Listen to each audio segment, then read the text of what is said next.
Boa noite a todas e todos. Nós estamos na segunda etapa do curso de formação política do pessoal de Rio das Ostras. A ideia hoje é apresentar três discussões teóricas. A primeira, e o que isso tem a ver com a realidade brasileira atualmente, né? A primeira vai ser a discussão sobre esse livro aqui, ó, A Revolução Permanente do Leon Trotsky. Esse livro dialoga com a realidade brasileira através desse livro aqui. A Revolução Permanente dialoga com a crítica da razão dualista do Francisco de Oliveira. E nós vamos finalizar com um programa de transição que dialoga com a situação atual do país. Primeira coisa que a gente precisa compreender é por que dois conceitos que foram escritos no século XX por Leon Trotsky, no processo da Revolução Russa, por que esses dois conceitos são tão atuais e são tão importantes nos dias? Eu acho que isso tem a ver com a ideia de que a classe trabalhadora tem um histórico. A classe trabalhadora, ela acumula experiências históricas e a gente precisa revisitar essas experiências do passado para ver o que aconteceu de errado, o que deve ser atualizado. Essa ideia de que que a luta da classe trabalhadora está em constante transformação. É um processo histórico, desde o livro do Capital do Marx, do Manifesto Comunista, e a gente está tentando acertar e, por isso, não jogar fora teorias do século XX, mas, na verdade, revisitá-las e ver se elas servem ou não para a realidade atual. É claro que nesse curso a gente acredita que a teoria da Revolução Permanente ainda serve bastante para entender a realidade brasileira hoje, e o programa de transição também ainda serve, e a ideia é dialogar com crítica à razão dualista, né?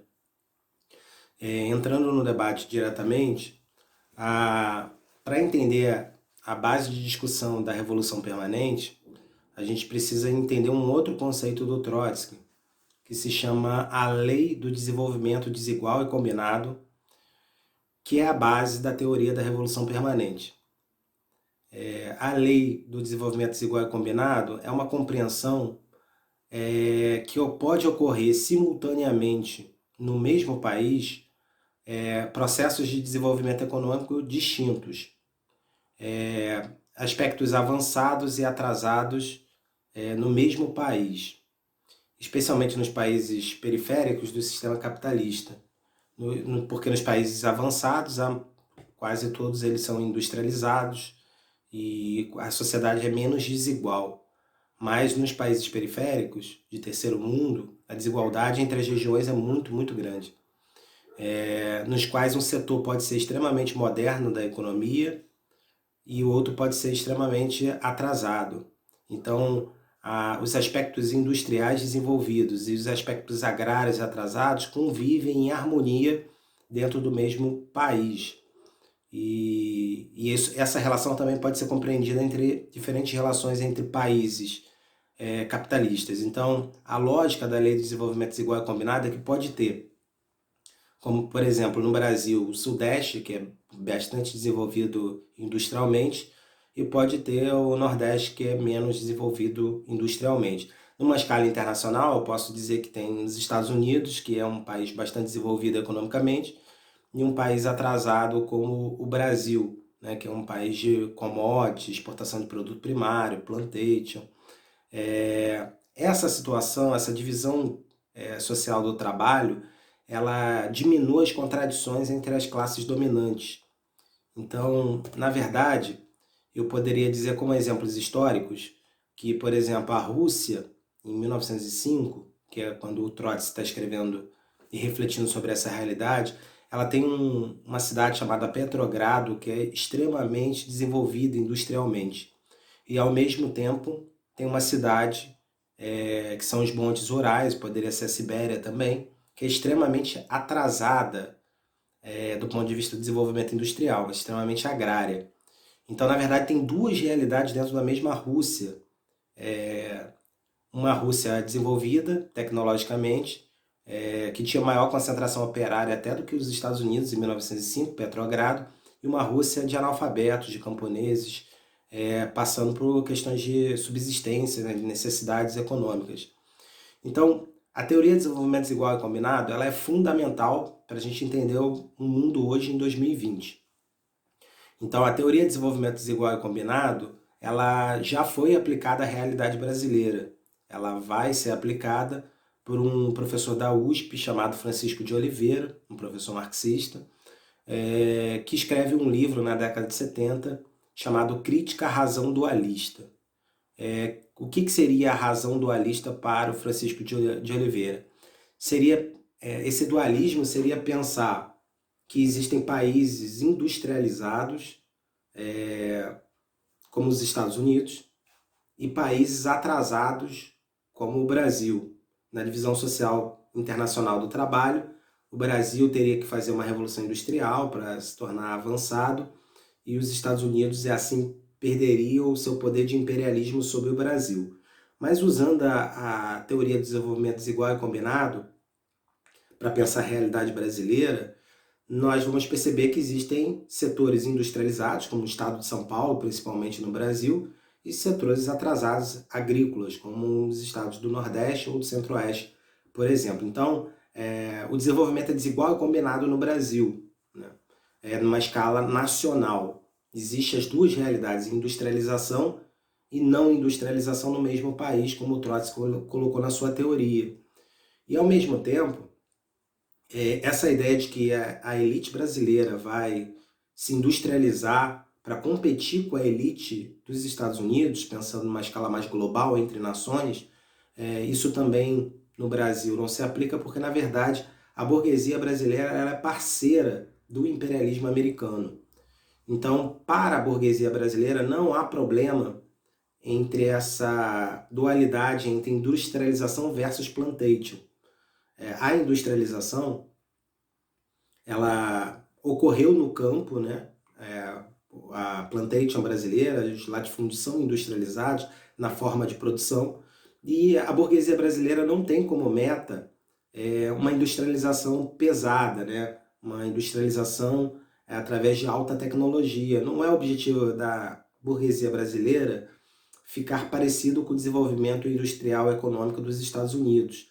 A burguesia brasileira prefere ser o maior exportador de grãos do mundo, mesmo sabendo que para o país exportar commodities, produto primário para exportação, agrega menos capital ao Estado Nacional do que exportar software de computador, tecnologia, robótica.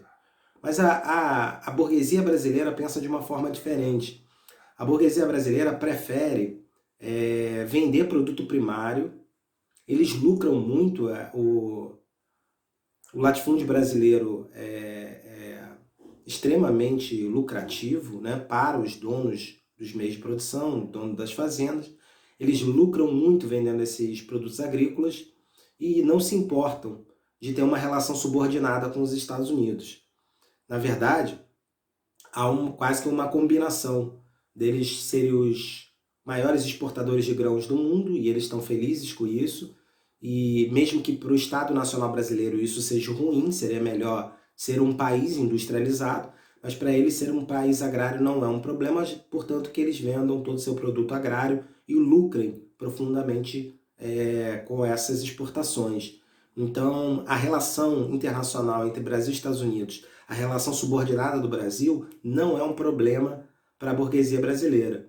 Então, há uma divisão internacional do trabalho, divisão social do trabalho, onde o primeiro mundo produz produtos industrializados de alta tecnologia e o terceiro mundo produz produtos agrícolas. E no caso da burguesia brasileira, esse terceiro mundo não quer necessariamente fazer uma revolução industrial e se comparar à tecnologia dos Estados Unidos. Na verdade, eles vão fazer novos investimentos exatamente na agricultura brasileira, que é bastante industrializada. O campo é bastante... Agro é pop, né? Agro não é nada pop, agro contamina os solos, mas tem alta tecnologia na produção de grãos no Brasil hoje. Então a burguesia brasileira, ela está satisfeita com essa divisão social do trabalho e ela vive em Miami, então não tem problema de o país não ser desenvolvido, porque eles nem moram aqui. Vocês sabem que Miami é o local que tem a maior concentração de milionários brasileiros. E essa burguesia não fará a revolução democrática burguesa, né? Aquela etapa de sair do absolutismo monárquico, feudalismo, da etapa agrária, para ter a revolução burguesa, né? A Revolução Francesa, a República Democrática Burguesa, essa etapa de transformação da sociedade agrária numa sociedade industrializada, ela não está em mente para a burguesia brasileira, porque a burguesia brasileira está satisfeita com a divisão internacional do trabalho, está satisfeita com o papel de maior exportador de grãos do mundo. Então, se o povo brasileiro depender da burguesia brasileira para fazer uma revolução nacional, para romper com o imperialismo dos Estados Unidos, para se desenvolver industrialmente, isso nunca vai ocorrer. Então, cabe à classe trabalhadora lutar para fazer o rompimento com o imperialismo internacional e para fazer a Revolução Industrial brasileira. E isso é o fechamento da ideia do Francisco de Oliveira de que não devemos pensar Estados Unidos desenvolvido versus Brasil agrário atrasado. Isso não está na mente da elite brasileira. Na verdade, por isso que ele está fazendo uma crítica a essa razão dualista de desenvolvimento versus não desenvolvimento. Na verdade, é desigual e combinado. Na verdade, é combinado entre os Estados Unidos e o Brasil eles terem mais industrialização e o Brasil ter mais agricultura. E quando o Brasil tentar mudar isso, vai haver intervenção americana na política brasileira, como aconteceu em 1964, com o golpe civil-militar, quando o João Goulart tentou industrializar o país, houve um golpe militar aqui. Então é combinado, a elite brasileira dialoga com a elite americana, não quer substituir, nem competir com a elite americana, não tem essa razão dualista e trabalha com essa ideia desigual e combinada. O Francisco de Oliveira não é trotskista, mas ele escreveu esse livro, A Crítica à Razão Dualista, com conceitos trotskistas, né? Que é essa ideia desigual e combinada do desenvolvimento econômico entre países e entre regiões do mesmo país.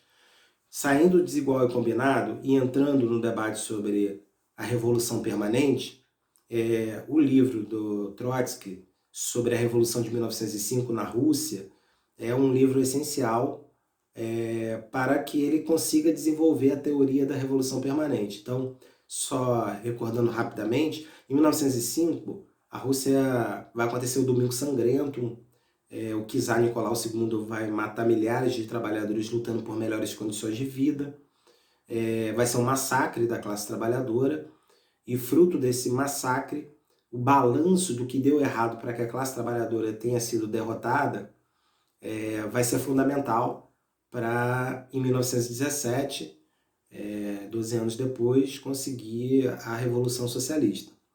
Então, o balanço sobre o que deu errado na Revolução de 1905 na Rússia vai dar a base para o desenvolvimento do pensamento, do conceito de revolução permanente.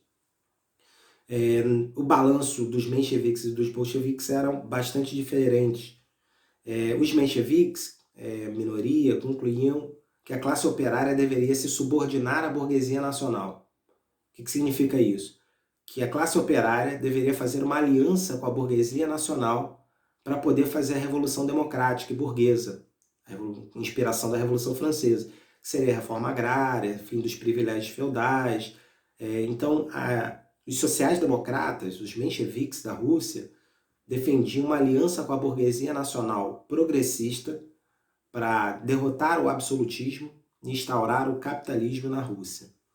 Essa é a proposta que vai dar origem ao etapismo stalinista, que é, primeiro a gente faz uma revolução democrático-burguesa, aliando-se aos capitalistas contra a nobreza, e depois a gente pensa numa revolução socialista.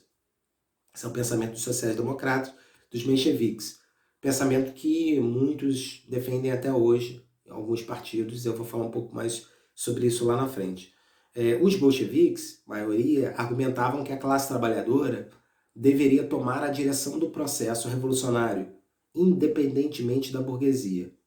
Então, o Trotsky está chegando à conclusão de que para fazer reforma agrária, para romper com o imperialismo mundial, para fazer a Revolução Nacional, é necessário que a classe trabalhadora leve as propostas de ruptura sistêmica e não se alie com a burguesia, faça diretamente uma revolução socialista. Essas ideias se chocam, obviamente, né?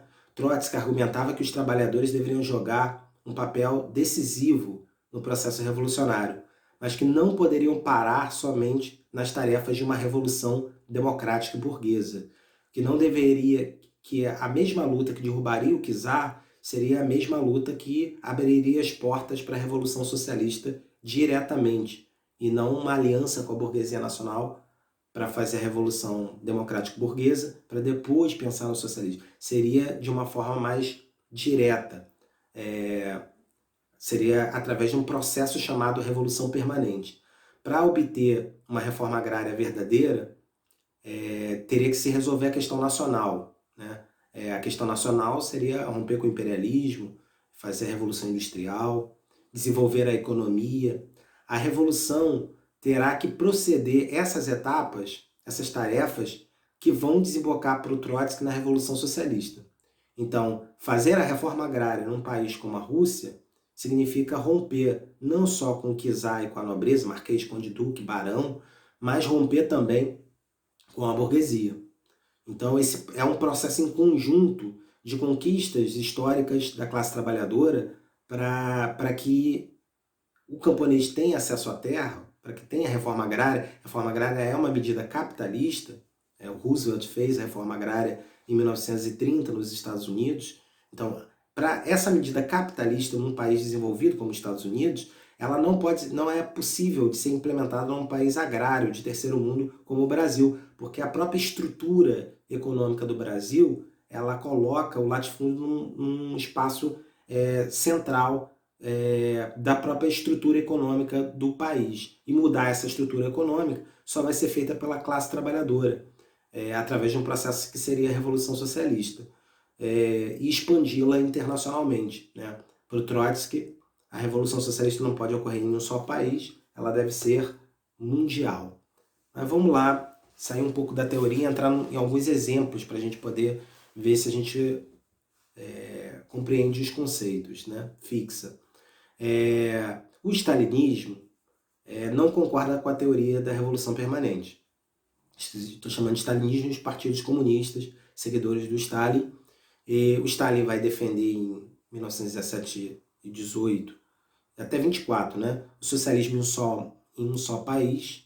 E o Stalin vai defender o etapismo, né? Ele vai defender primeiro uma aliança com a burguesia nacional, para fazer as etapas democrático-burguesas, e só então almejar o socialismo depois. Primeiro uma etapa de aliança com a burguesia, segundo uma etapa de revolução socialista. O etapismo é a resposta do stalinismo à teoria do Trotsky de revolução permanente, né? Que seria não se aliar à burguesia e fazer a revolução socialista diretamente. A teoria de duas etapas, então, é a teoria democrático-burguesa e depois socialista. A teoria da revolução permanente é uma revolução direta. A classe trabalhadora fazendo uma revolução direta, no caso da Rússia, de um país absolutista agrário para um país socialista. Vamos pensar historicamente no que deu o etapismo do stalinismo no mundo. Um exemplo clássico foi a tentativa de revolução socialista chinesa entre 1925 e 1927. Os stalinistas implementam, em 1925 o Stalin já é o presidente da União Soviética, o Trotsky tinha sido derrotado, ele implementa essa política de etapismo na China. Então a Terceira Internacional, a Organização Internacional Stalinista, né, ela vai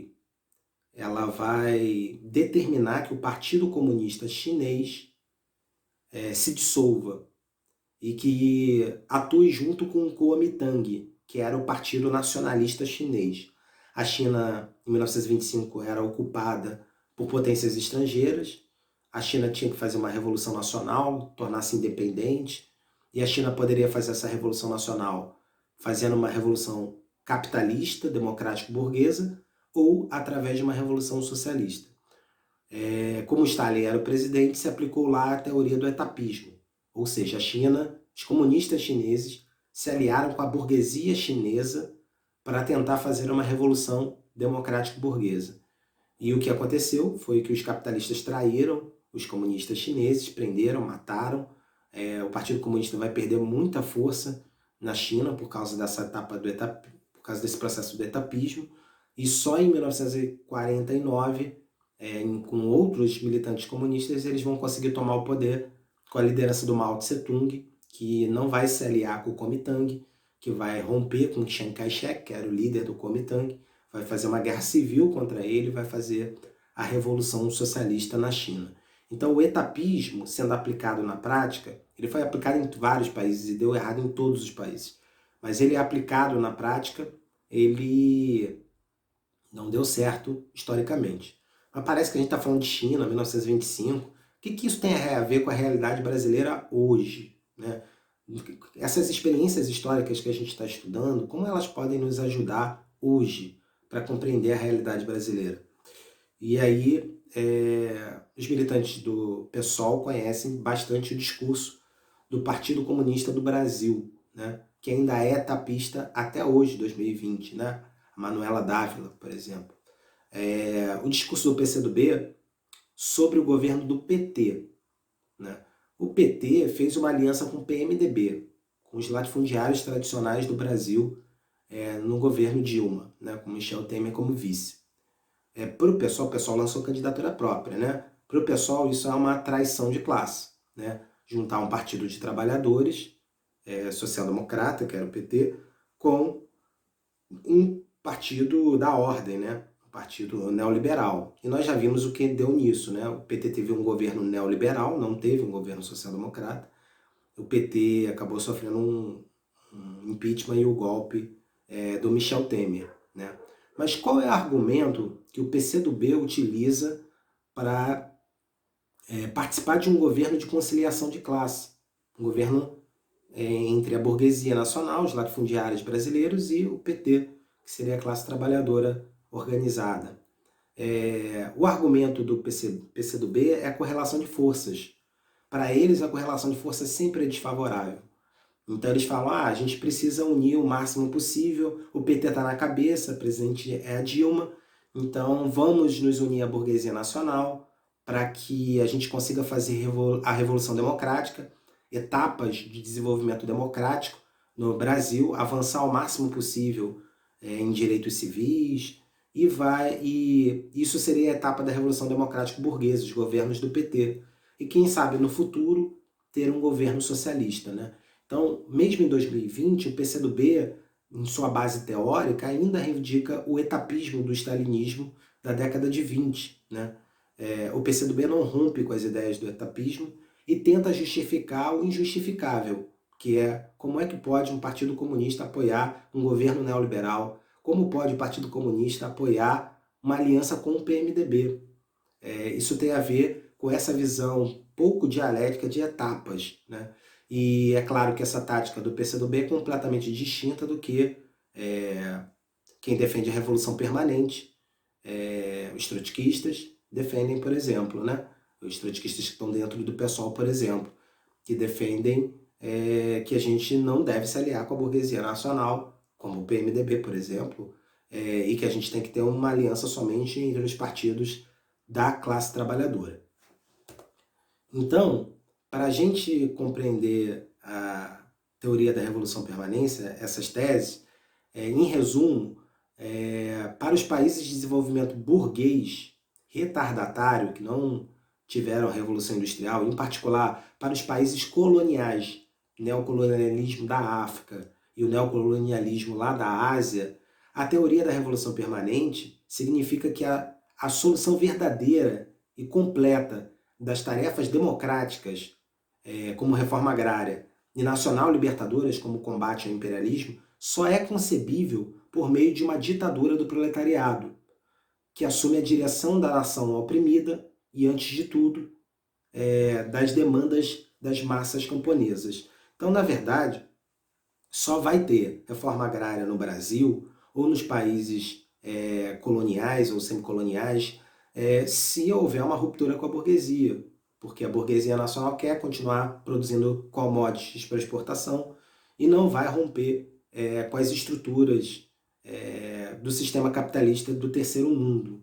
Então, essa nação oprimida só vai conseguir se libertar do jugo do imperialismo, só vai conseguir se desenvolver industrialmente se romper com a burguesia e se fizer a organização da classe trabalhadora organizando para a Revolução Socialista, né? Quando a gente fala de ditadura do proletariado, nós não estamos falando de stalinismo, né? Uma sociedade onde a burocracia estatal, que não era uma classe social, que não tinha taxa de mais-valia, mas essa burocracia acabou com a democracia da União Soviética e implementou uma ditadura. Quando Marx escreve sobre ditadura do proletariado, ele não está falando sobre isso, ele está dizendo que toda a sociedade é uma ditadura. Então, se na Constituição brasileira hoje existe direito à propriedade privada, é porque nós vivemos numa ditadura capitalista. Se na Constituição cubana hoje está escrito proibido propriedade privada, é porque lá existe uma ditadura proletária, né? Então, para o Marx, todo Estado é uma ditadura. Faraó é uma ditadura, absolutismo é ditadura, burguesia, democracia burguesa é ditadura, e socialismo é ditadura de uma classe sobre a outra. Ele não está falando sobre eleição, escolher o presidente, né? Ele está falando sobre conceito de Estado, a teoria do Estado, que o Lenin vai reforçar também o mesmo conceito do Marx. A gente está falando de teoria do Estado, nós não estamos falando sobre democracia. O Trotsky vai defender a democracia socialista. O Stalin acaba defendendo a burocracia operária e uma ditadura stalinista, socialista, sem propriedade privada, mas sem democracia popular, sem os soviets. Mas voltando para o conceito da teoria da Revolução Permanente, tanto a questão agrária como a questão nacional confere ao campesinato uma enorme maioria da população dos países atrasados. Então confere a esse campesinato um poder muito importante para a transformação radical da sociedade e um papel primordial para a Revolução Democrática. Sem a aliança entre o proletariado urbano e o campesinato, as tarefas da Revolução Democrática não podem ser resolvidas, nem mesmo colocadas a sério. Não é possível pensar numa revolução socialista no Brasil ou em qualquer país de terceiro mundo sem uma aliança com os camponeses, né? Essa aliança de trabalhadores urbanos com camponeses, ela é essencial para a vitória da classe trabalhadora. Essa aliança das duas frações de classe, urbana e agrária, né? Ela só se realizará numa luta implacável contra a influência da burguesia nacional liberal sobre os camponeses. Então, os camponeses estão no meio, sendo disputados por ideias de democracia capitalista versus ideias de democracia socialista, né? As ideias da democracia socialista defendida pelo Trotsky e as ideias de democracia liberal, defendida pelos liberais, é claro.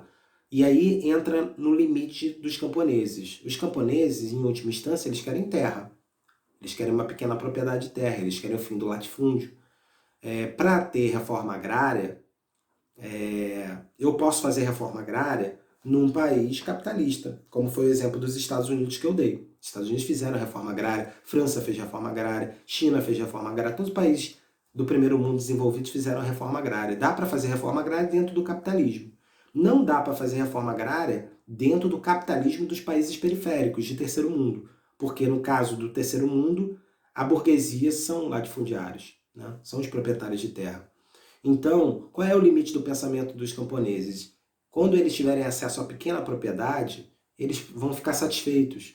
Então, não necessariamente, eles vão precisar ir às últimas instâncias, que seria romper com a propriedade privada, para chegar a algum Estado socialista. Então, o proletariado, para vencer, segundo Marx, ele precisa romper com a propriedade privada. Até porque se tiver pequena propriedade, as pequenas propriedades podem produzir mais do que umas do que as outras, porque tem uma terra mais desenvolvida, e aí essa propriedade vai passar de pai para filho, através da herança, direito à propriedade, e com o tempo vai surgir latifúndios. Então, no sistema capitalista, a gente sabe que a pequena propriedade tem uma tendência natural de ser engolida pelo grande latifúndio, pela grande propriedade. Então, para os marxistas, não basta fazer a reforma agrária. Tem que fazer a reforma agrária e progressivamente acabar com a propriedade privada, né? Um Estado socialista sem propriedade privada. Não dá para deixar os camponeses lá com a pequena propriedade. Pode deixar provisoriamente como um processo de transição. Então, em última instância, camponeses e proletários defendem coisas diferentes. Então, o proletariado tem que convencer os camponeses da necessidade da revolução socialista, né? No Brasil é fácil convencer o MST disso, porque o MST só vai ter acesso à terra quando derrotar os latifundiários brasileiros. Mas pode ser que os camponeses sejam convencidos pela burguesia liberal, que em casos não de países de terceiro mundo, mas no caso dos Estados Unidos, por exemplo, fizeram a reforma agrária e não teve uma aliança entre os trabalhadores e os camponeses para uma revolução socialista que nunca aconteceu nos Estados Unidos, né? A ditadura do proletariado, quem sobe ao poder com força dirigente da Revolução Democrática será colocada inevitavelmente e muito rapidamente diante de tarefas que levarão a fazer incursões profundas no direito burguês da propriedade. Ou seja, a ideia de revolução permanente é um processo de transição. Se nós defendemos no Brasil, hoje, 2020, uma reforma agrária de verdade que acabe com o latifúndio improdutivo, inevitavelmente nós vamos nos chocar com os grandes latifundiários. E nesse choque com os latifundiários, que não vão querer acabar com os latifúndios, nós vamos até o final, dizendo, nós vamos ter que romper com a burguesia para que a gente consiga alcançar a reforma agrária de verdade. E esse processo de ruptura é um processo de transição e de revolução permanente para a chegada ao socialismo. Não dá para descolar essas duas propostas.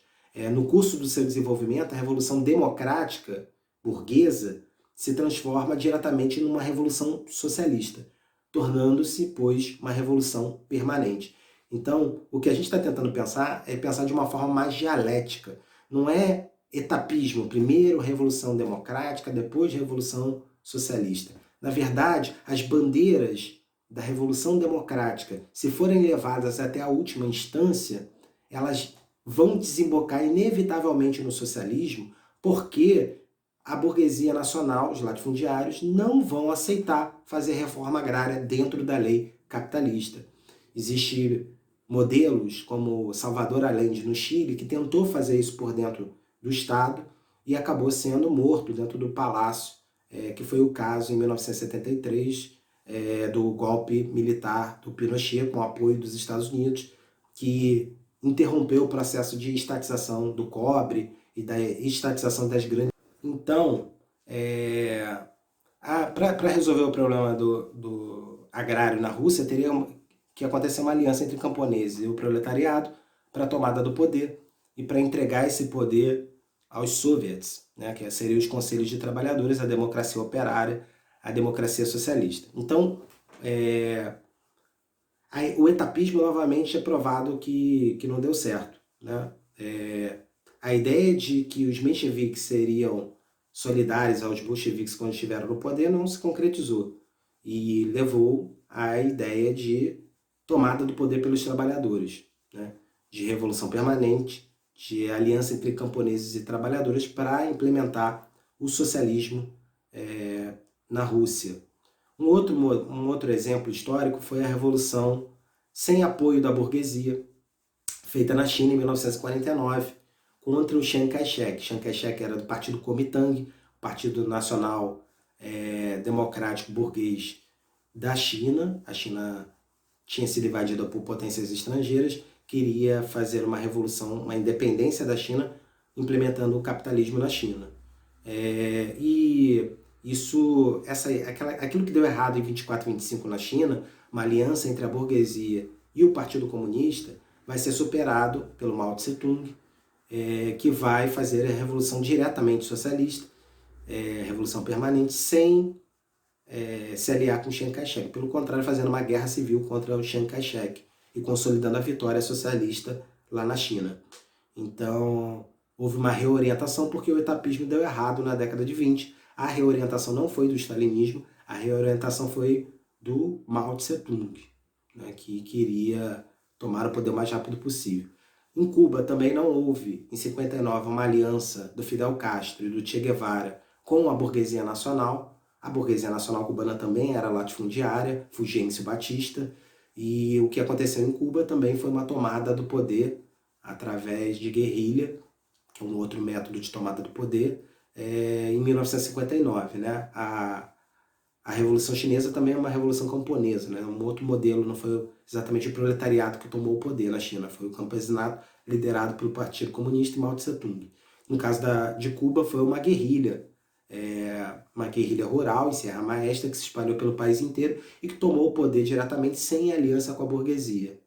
Um quarto exemplo de revolução permanente, de que essas ideias podem ser implementadas, foi o Vietnã, na luta pela independência nacional. O Vietnã lutou pela independência para se tornar livre da França, numa guerra civil, expulsando o país imperialista, né, colonialista, no caso, e depois entrou numa guerra contra os Estados Unidos, que não queriam deixar o Vietnã se tornar socialista, e a vitória do Vietnã do Norte aconteceu derrotando a burguesia vietnamita, que estava aliada com os Estados Unidos.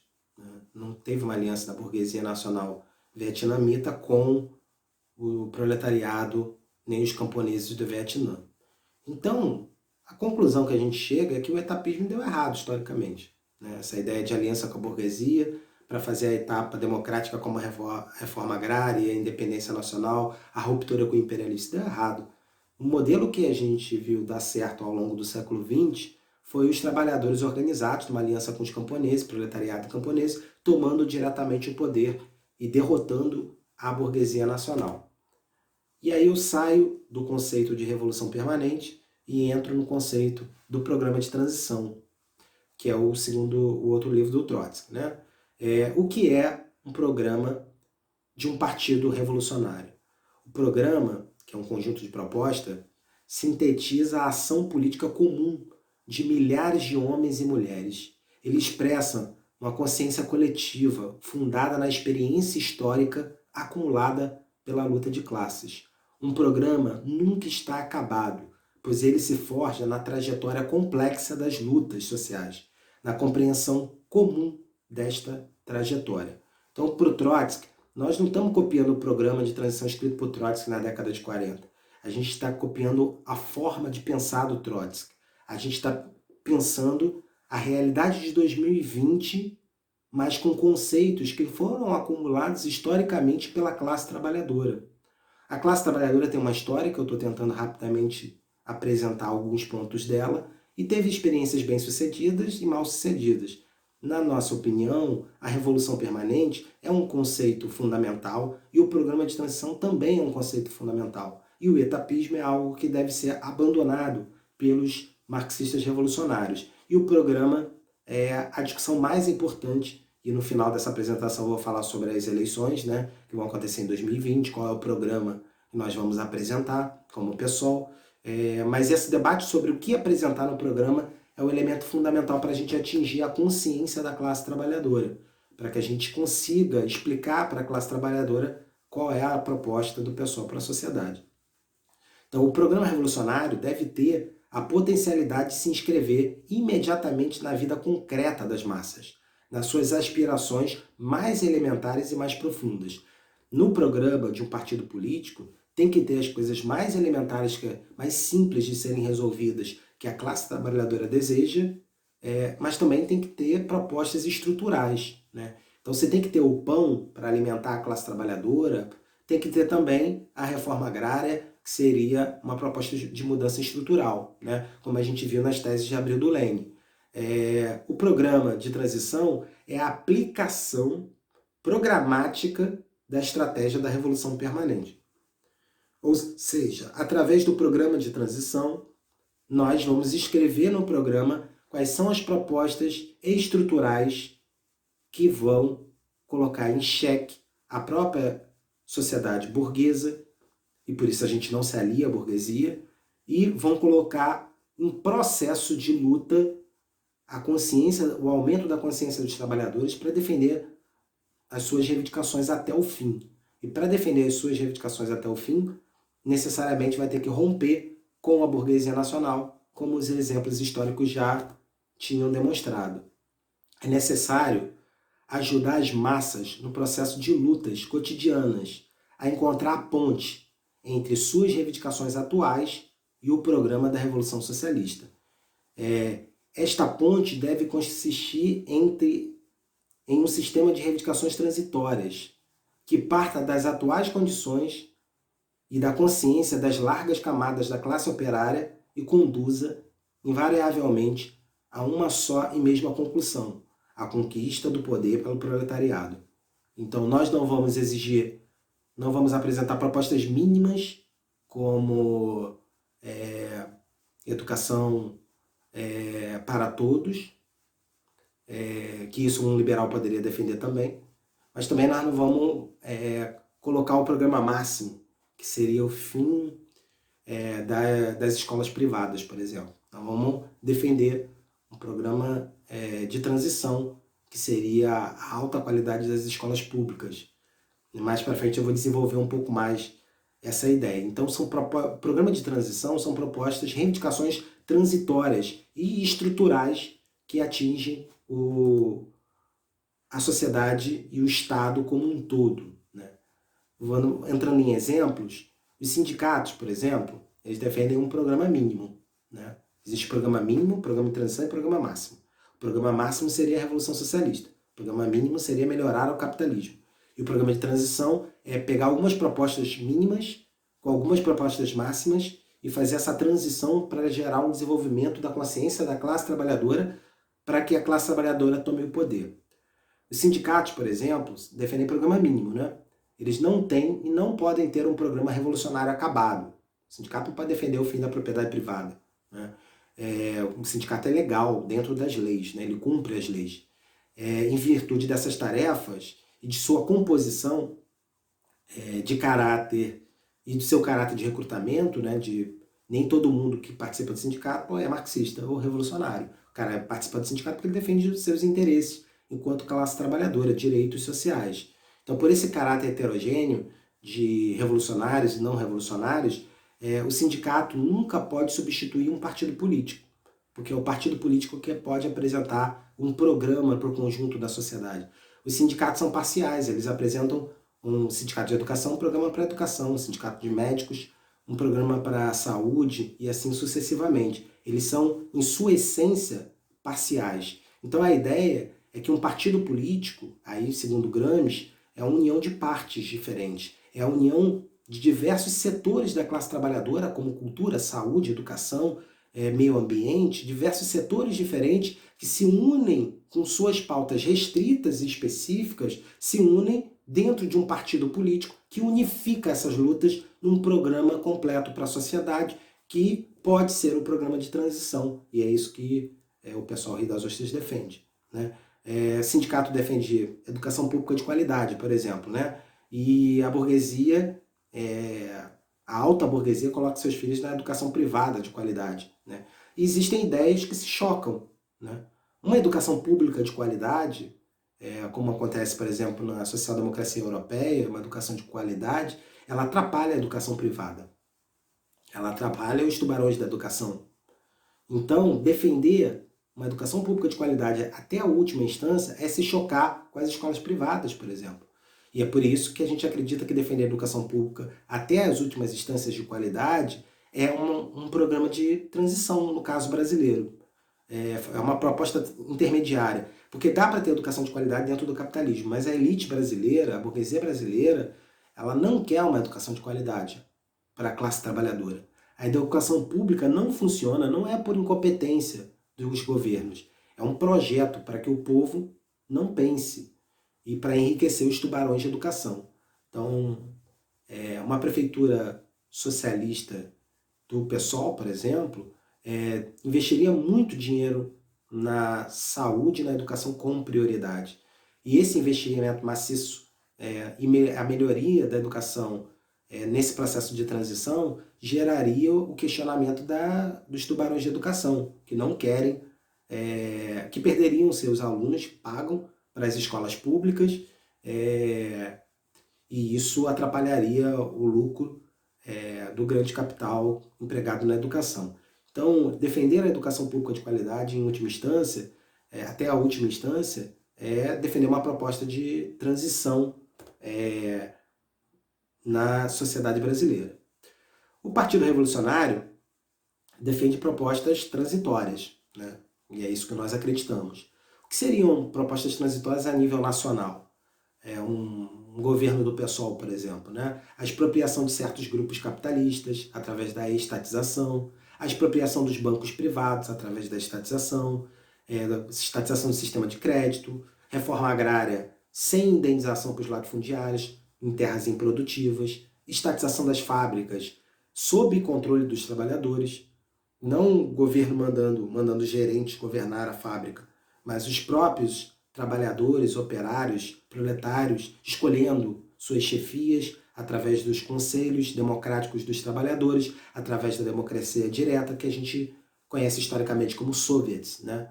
E que seria a tomada do poder e a gerência dessas fábricas estatizadas pelos próprios trabalhadores. O modelo histórico que isso foi implementado a nível nacional foi o Chile, né? O de Salvador Allende. Mas o Salvador Allende tem um problema. Ele acreditou tanto que poderia fazer essa transição de forma pacífica para o socialismo, por dentro do Estado capitalista, que ele acabou morto. E 20% dos chilenos foram exterminados, né? Pelo Pinochet. Então, nós acreditamos numa perspectiva revolucionária. Um governo do PSOL que estatizasse a sociedade, ele teria que romper com a burguesia nacional e fazer a revolução socialista. A burguesia nacional não aceitaria isso. E necessariamente isso levaria a um processo de guerra civil, né? Não vai ter socialismo pacífico, né? Não é possível implementar o socialismo e a burguesia aceitar perder a sua propriedade privada, seu latifúndio, porque perdeu as eleições. Historicamente, as mudanças estruturais da sociedade foram feitas pela Revolução. Então a burguesia não virou para os reis absolutistas e falou: agora a gente quer igualdade perante a lei e propriedade privada. A burguesia, através da Revolução Francesa, tomou o poder, né? Foi uma revolução violenta, né? Tomada do poder. A Revolução Russa também, de outubro, para derrotar os mencheviques, ela tomou o poder também. No caso, foi menos violenta do que a Revolução Francesa. Mas, historicamente, a mudança da sociedade é feita através de revoluções, e não através de eleições. Então, por que a gente disputa eleições? A gente disputa eleições para apresentar o nosso programa, as nossas ideias, para aumentar o nível de consciência da classe trabalhadora, para que a gente consiga colocar a sociedade que está paralisada em um processo de mudanças estruturais em curso. Os países atrasados e o programa de reivindicações transitórias. Tá? Os problemas centrais desses países coloniais e semicoloniais são reforma agrária, no terceiro mundo, já falei muito sobre isso, e a liquidação da herança feudal, a independência nacional através da Revolução Industrial, isto é, a derrubada do jugo imperialista. É impossível rejeitar pura e simplesmente o programa democrático, o programa mínimo, apresentando o programa máximo. Não dá para virar na eleição e falar: a gente quer a revolução socialista, fim da propriedade, a gente vai pegar em armas para fazer a revolução. Isso não dialoga, né? Contra burguês, vote de 16.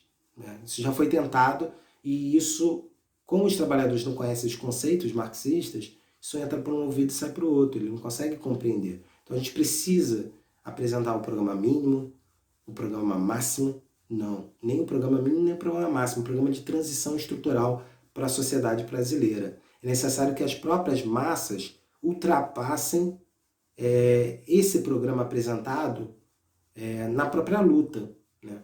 Eu vou tentar entrar em exemplos mais concretos daqui a pouquinho. O programa de transição e propostas de transição que, se forem implementadas, se choquem e coloquem em xeque o próprio sistema capitalista.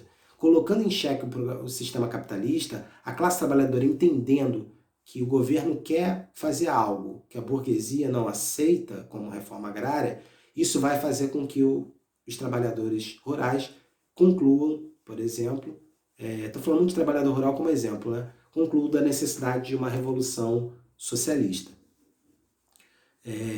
Então, É possível apresentar o programa da Revolução Permanente, é possível apresentar o programa de transição na sociedade atual, é possível compreender o desenvolvimento desigual e combinado, que ainda é muito atual, para compreender profundamente a realidade brasileira e apresentar propostas de solução para a classe trabalhadora no Brasil e no mundo.